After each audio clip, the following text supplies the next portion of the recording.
ओम शांति।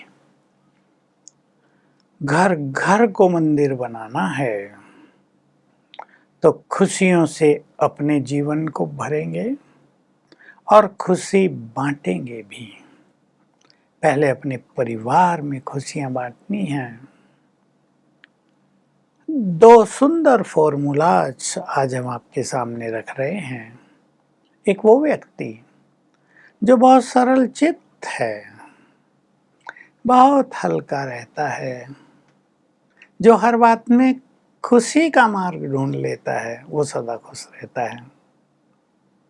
परंतु जिसके मन में कामनाएं बहुत रहती हैं, ऐसा न ऐसा हो, ये व्यक्ति मुझसे ऐसा व्यवहार करे, इसने ऐसा क्यों किया, जहाँ क्यों, क्या और कंप्लेंट्स, ये तीनों चीजें हैं, वहाँ खुशी समाप्त होती रहती है।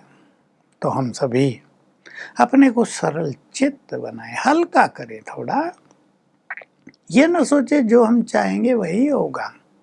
सभी अगर ऐसा सोचने लगें, आपके बारे में सोचने लगें, 10 लोग सोचने लगें जैसे हम चाहें वैसे ही ये करे, तो आपका हाल क्या हो जाएगा? कर ही नहीं सकता कोई। सबकी एक्सपेक्टेशंस पूरी करने की ताकत किसी में नहीं है। इसलिए मनोवैज्ञानिकों ने कह दिया, तुम्हारी एक्सपेक्टेशंस अगर 100 होंगी तो तुम्हारी खुशी 0 हो जाएगी। और यदि तुम अपनी खुशी को 100 बनाना चाहते हो तो एक्सपेक्टेशंस को 0 करो। कई लोग दूसरों की तरफ बहुत ज़्यादा देखते हैं, प्यासी नजरों से, ये मुझे मदद कर दे, ये मेरे से प्यार की 2 बातें करे, मेरा अफेयर होगा ये टूटे नहीं, दूसरे की ओर से ऐसा ऐसा बिहेवियर हो, मेरे बच्चे मेरी ऐसे ऐसे बात माने, पति इस तरह आज्ञाकारी बनकर चले, पत्नी इस तरह वफादार होकर चले। बहुत हैं कामनाएं और फील्ड में हैं। इन कामनाओं को हमें कम करना है। शुभ कामना आवश्यक है। कई लोग इस बात को कम समझते हैं। कामनाओं को छोड़ना तो वो सारी कामनाएं छोड़ देते हैं कि बच्चे पढ़ नहीं रहे, छोड़ो, हमें क्या कामना रखनी। ये नहीं, शुभ कामनाएं तो हमें रखनी ही हैं। आप ऑफिसर हैं, आप मैनेजर हैं, आप डायरेक्टर हैं, जनरल मैनेजर हैं, आपको अपने साथियों से काम लेना है और परफेक्ट काम लेना है। वो गलती ना करें, नहीं तो आपको तो साइन करना पड़ता है। आप सब तो पढ़ेंगे नहीं। नीचे वाले अधिकारियों ने साइन कर दिए, माना चेक कर लिया, आप साइन कर देंगे देखकर, तो आप चाहेंगे ना नीचे वाले सब परफेक्ट हों। ये शुभ कामना है, ये तो होनी चाहिए। और इसमें हमें बहुत ही शुभ भावनाओं के साथ उन्हें स्नेह भी देना है, अपनापन भी देना है।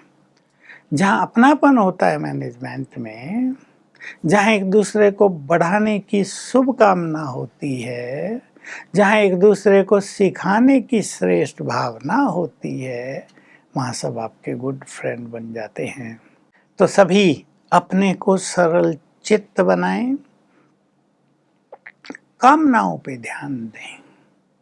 कहीं ऐसा तो नहीं कामनाएं पूरी न होने पर हम उदास बैठे रहते हैं, हमारा चिंतन बहुत फास्ट होने लगता है, हमारी क्रिएटिव एनर्जी नष्ट हो जाती है। मैं एक चीज़ सबको बहुत समय से कहता आ रहा हूँ कि हर मनुष्य के मन में एक क्रिएटिव एनर्जी भी है, क्रिएटिव पावर है। लेकिन अगर मन पर किसी विशेष बात का भारी इफेक्ट है, अगर मन व्यर्थ संकल्पों में चल रहा है, अगर मन प्यासी नजरों से दूसरों की ओर देख रहा है, तो वो अपने को तो देखेगा नहीं, तो उसकी एक क्रिएटिव एनर्जी डाउन होती जाएगी। और जो मनुष्य नया क्रिएट ही ना कर पाए, वो कैसे आगे बढ़ेगा? उसका कैरियर कैसे सुंदर होगा, उज्जवल होगा? तो हमें अपने अंदर छुपी हुई योग्यताओं को, क्रिएटिव एनर्जी को, बहुत सारे टैलेंट्स को, श्रेष्ठ बुद्धि को पहचानना है। जितने जितने हम खुशी में रहेंगे, उतना उतना ये सब विकसित होंगे, ये सब जागृत होंगे। मैंने पहले भी कहा है, हम सभी को तो पढ़ाने वाला स्वयं भगवान है। वो हमारे लिए खुशियों की सौगात लेकर आया है। उसे मिलते ही हम बहुत प्रसन्न हो गए, आनंदित हो गए, है ना। खुशी से भी बहुत बड़ी चीज अतीन्द्रिय सुख और परमानंद होता है। अपनी खुशी को समाना भी सीखेंगे ताकि ये कंटिन्यू रहे, और एक्सपेक्टेशंस को कम करते करते आगे बढ़ेंगे। हम दाता बन जाए ना। एक्सपेक्टेशन ज़्यादा रखने वाला व्यक्ति तो भिखारी है, मांग रहा है, प्यासी नज़रों से दूसरों को निहार रहा है, मुझे कुछ दे दो, ऐसा व्यवहार कर लो। हम क्यों न दाता बन जाएं। हम प्यार के दाता, हम सम्मान के दाता, हम सहयोग देने के दाता, हम अच्छी बातें सिखाने के दाता बन जाएं। देखो कितनी खुशी रहती है जीवन में। तो सभी को अपने अपने परिवारों में खुशी का माहौल बनाना है। हम बात कर रहे आए हैं सिखाने की, डांटना नहीं है।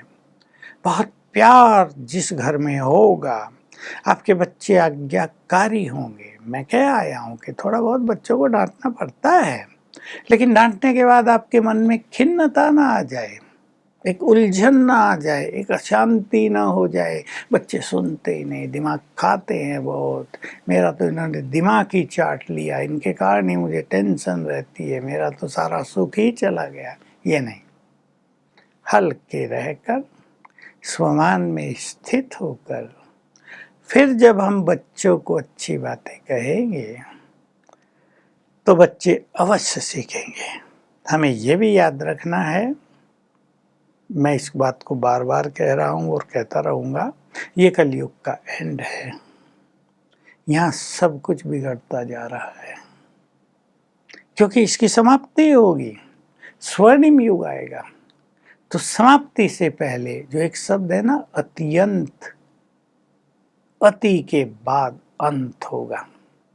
तो हर चीज अपनी अति में जा रही है। आप देख रहे होंगे मनोविकार अति में जा रहे हैं, इलेक्ट्रॉनिक्स के साधन का उपयोग अति में हो रहा है। आप कहेंगे तो बहुत अच्छा उपयोग है ना, इससे तो जीवन में हम बहुत कुछ सीख रहे हैं। सारी दुनिया डिजिटल बन गई है, जुड़ गए हैं, दूरियां खत्म हो गई, लेकिन इससे नुकसान कितने हो रहे हैं ये शायद बहुतों को आभास नहीं है। युवक मानसिक रोगों के शिकार हो रहे हैं। तो आपके घर में कुछ भी हो जाए, बीमारी आ जाए, आप सदैव एक संकल्प करेंगे, सब कुछ ठीक हो जाएगा। याद रखेंगे, आपके संकल्पों में, आपके बोल में बहुत पावर है। यदि आप योग लगाते हैं, यदि आप बहुत पुण्यात्मा हैं, यदि आपकी पवित्रता बहुत आगे बढ़ गई है, तो आपको ये विश्वास हो जाए कि हमारे बोल और संकल्पों में बहुत बहुत पावर है।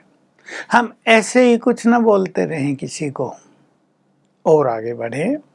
तो जिसके मन में जितने प्रश्न रहते हैं, क्वेश्चंस, उसकी प्रसन्नता उतनी समाप्त होती जाती है। ये भगवान ने बहुत सिखाया हमें, क्वेश्चन से पार हो जाओ।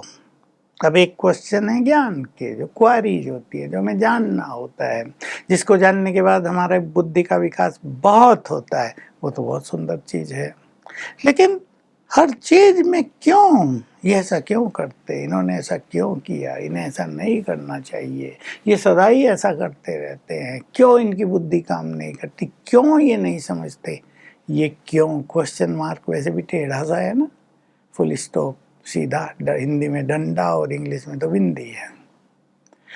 तो हम इन क्वेश्चन से पार हो जाएं। हमारे पास विश्व ड्रामा का संपूर्ण ज्ञान है, उस ज्ञान को प्रयोग करके हम क्वेश्चन से पार हो जाएंगे, प्रश्नों से पार हो जाएंगे, तो बहुत प्रसन्न रहेंगे।